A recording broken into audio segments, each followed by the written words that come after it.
Cricket ಆಟದಲ್ಲಿ ಯೋಚಿಸಬೇಡಿ, ಪ್ರಾರಂಭಿಸಿ. Cricket ಆಟದಲ್ಲಿ ಭರವಸೆ ನೀಡಬೇಡಿ, ಸಾಬೀತುಪಡಿಸಿ. ಕ್ರಿಕೆಟ್ ಆಟದಲ್ಲಿ ಹೇಳಬೇಡಿ, ಮಾಡಿ ತೋರಿಸಿ. ಕ್ರಿಕೆಟ್ಗೆ ನಾವು ಅದೃಷ್ಟದ ಅತಿಥಿಗಳೇ ಹೊರತು ಕ್ರಿಕೆಟ್ಗೆ ನಾವು ಯಾವತ್ತೂ ಅಧಿಪತಿಯಾಗಲು ಸಾಧ್ಯವಿಲ್ಲ. ಕ್ರಿಕೆಟ್ ಆಟದಲ್ಲಿ ಸಾಧಿಸುವ ಛಲ ನಿನ್ನಲ್ಲಿದ್ದರೆ ಬೇರೆ ತಂಡದವರ ಶಾಪ ಕೂಡ ನಿಮಗೆ ಆಶೀರ್ವಾದವಾಗುತ್ತದೆ. ಗೆಲ್ಲಬೇಕೆಂಬ ಹಠದಿಂದಲೇ ಮೈದಾನಕ್ಕಿಳಿಯಿರಿ, ಖಂಡಿತ ಗೆಲುವು ನಮ್ಮದೇ. ನಮ್ಮ ಕ್ರಿಕೆಟಿನ ಸಾಧನೆಯ ಮಾತಾಡಬೇಕೇ ಹೊರತು ನಾವು ಮಾತಾಡುವುದು ಸಾಧನೆಯಾಗಬಾರದು. ಕ್ರಿಕೆಟ್ನಲ್ಲಿ ಗುರಿ ಮುಟ್ಟಬೇಕೆಂದರೆ ನೀವೊಮ್ಮೆ ದೃಢ ನಿರ್ಧಾರ ಮಾಡಿದರೆ ಆತ್ಮಶಕ್ತಿಯೇ ನಿಮಗೆ ಮಾರ್ಗದರ್ಶನ ನೀಡುತ್ತದೆ. ಕ್ರಿಕೆಟ್ ಮೈದಾನದಲ್ಲಿ ಶಿಸ್ತು ಅತ್ಯಂತ ಮುಖ್ಯವಾಗಿದೆ. ಶಿಸ್ತನ್ನು ಕಾಪಾಡುವುದು ಕ್ರೀಡಾಪಟುಗಳ ನಿಮ್ಮೆಲ್ಲರ ಕರ್ತವ್ಯವಾಗಿದೆ.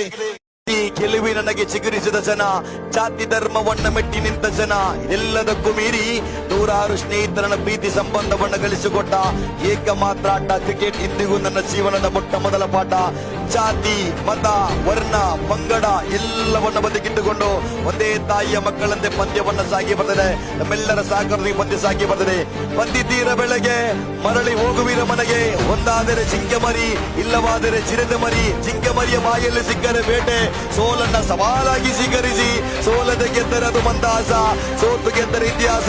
ದೇಶ, ಅಸೂಯೆ, ಕೋಪ ಎಲ್ಲವನ್ನ ಬಿಟ್ಟುಕೊಂಡು ಪ್ರೀತಿಯಿಂದ ಬಾಳಿ ಬದುಕಲಿಕ್ಕೆ ಅಂತ ಹೇಳಿದ್ರೆ ಈ ಮಣ್ಣು ಯಾರಿಗೂ ಶಾಶ್ವತ ಉಸಿರು ಯಾವಾಗ ನಿಂತು ಹೋಗುತ್ತೆ ಎನ್ನುವುದು ಯಾರಿಂದಲೂ ಹೇಳಿಕೆ ಊಹಿಸಲಿಕ್ಕೂ ಕೂಡ ಅಸಾಧ್ಯ. ಕಾರಣ ಮೊನ್ನೆ ದಿವಸ ಇನ್ನೊಬ್ಬನ ಜೀವನದ ರಕ್ಷಿಸಲು ಹೋಗಿ ಶಬೀರ್ ಮಾಲಾಡಿ ಎನ್ನುವ ಯುಗ ಅಂದು ಅಪಘಾತವಾಗಿ ತಾಯಿಯ ಬಳಿ ಊಟ ಮಾಡಿ ಬಿರಿಯಾನಿ ಮಾಡಿರಿ ಅಮ್ಮ ಅಂತ ಹೇಳಿ ಹೋದಂತ ಶಬೀರ್ ಮಾಲಾಡಿ ಊಟ ಮಾಡಲು ಬರಲೇ ಇಲ್ಲ. ರಾತ್ರಿ ಮಲಗಿದ್ದ ಗೋರಿ ಇಕ್ಬಾಲ್ ಮತ್ತೆ ಹೇಳಲೇ ಇಲ್ಲ. ಆದಿತ್ಯವಾರ ಟ್ರೋಫಿಯನ್ನು ಗೆದ್ದುಕೊಂಡು ಬರುವ ಆದಿತ್ಯವಾರ ಆಡುತ್ತೇನೆ ಅಂತ ಮಾತು ಕೊಟ್ಟಂತ ಟೀಮ್ ಮ್ಯಾಟ್ರಿಕ್ಸ್ ನ ಸಾಗೀರ್ ಮತ್ತೆ ಆಡಲೇ ಇಲ್ಲ. ಯಾರಿಗೂ ಈ ಮಣ್ಣು ಶಾಶ್ವತವಲ್ಲ, ಪ್ರೀತಿಯಿಂದ ಬದುಕೊಳ್ಳಿ. ಹಿಂದೂ, ಮುಸ್ಲಿಂ, ಕ್ರೈಸ್ತ ಎನ್ನುವ ಜಾತಿ ಮತವನ್ನ ಬಿಟ್ಟುಕೊಂಡು ಒಂದೇ ತಾಯಿಯ ಮಕ್ಕಳೊಂದಿಗೆ ಕೂಡಿ ಬಾಳಿ ಬದುಕೊಳ್ಳಿ ಅಂತಕ್ಕಂಥ ಮಾತಿನೊಂದಿಗೆ ನಾನು ಈ ಬಂದಿಕರು, ಸ್ನೇಹಿತರು ಮತ್ತು ಇತರ ವ್ಯಕ್ತಿಗಳು ನಮ್ಮನ್ನು ಕೇಳಿದುಂಟು, ಕ್ರಿಕೆಟ್ ನಿನಗೆ ಏನು ಕೊಟ್ಟಿದೆ, ಕ್ರಿಕೆಟ್ ನಿಂದ ನೀನು ಏನನ್ನ ಪಡೆದುಕೊಂಡೆ, ಸುಮ್ಮನೆ ಯಾಕೆ ಟೈಮ್ ವೇಸ್ಟ್ ಮಾಡ್ತೀಯಾ ಎಂದು ಕೇಳಿದಾಗ ನಮ್ಮ ಬಾಯಲ್ಲಿ ಬರುವ ಉತ್ತರ ಎಲ್ಲಿಯೋ ಒಂದು ಕಾಣದ ಕಡೆಯಲ್ಲಿ ಇದ್ದ ನಮ್ಮನ್ನ ಒಂದು 4 ಜನರಿಗೆ ಪರಿಚಯವಾಗುವಂತೆ ಮಾಡಿದೆ. ಈ ಕ್ರಿಕೆಟ್ ಯಾರಿಗೂ ಪರಿಚಯವಿಲ್ಲದ ನಮ್ಮನ್ನ ಜಿಲ್ಲೆ, ರಾಜ್ಯಕ್ಕೆ ಪರಿಚಯಿಸಿದೆ.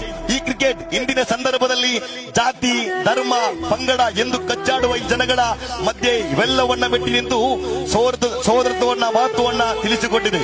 ಈ ಕ್ರಿಕೆಟ್ ಗುರುತು ಪರಿಚಯವಿಲ್ಲದ ಆಟಗಾರನ್ನ ಅಣ್ಣ ತಮ್ಮಂದಿರು ಹಾಗೂ ಒಬ್ಬ ನಿಷ್ಠಾವಂತ ಸ್ನೇಹಿತರಾಗಿ ಬದಲಿಸಿದ ಈ ಕ್ರಿಕೆಟ್. ಕ್ರಿಕೆಟ್ ನಲ್ಲಿ ಗಳಿಸಿದ ಸ್ನೇಹ, ಹೆಸರು ಎಲ್ಲವನ್ನ ಯಾವತ್ತಿಗೂ ಮರೆಯದಿರಿ. ಮಾನವೀಯತೆಯನ್ನು ಸಾರುವ ಮೂಲಕ ಕ್ರೀಡೆಯನ್ನು ಆನಂದಿಸಿ ನಾವೆಲ್ಲರೂ ಒಂದು ಎನ್ನುವ ಭಾವನೆಯೊಂದಿಗೆ ಆಟವನ್ನು ಆಡುವ ಮೂಲಕ ಕ್ರೀಡಾ ಸ್ಫೂರ್ತಿಗೆ ಪಾತ್ರವಾಗಿರೋಣ. ಜೈ ಕ್ರಿಕೆಟ್ ಎಲ್ಲರಿಗೆ ಮಾದರವಾಗಲಿ.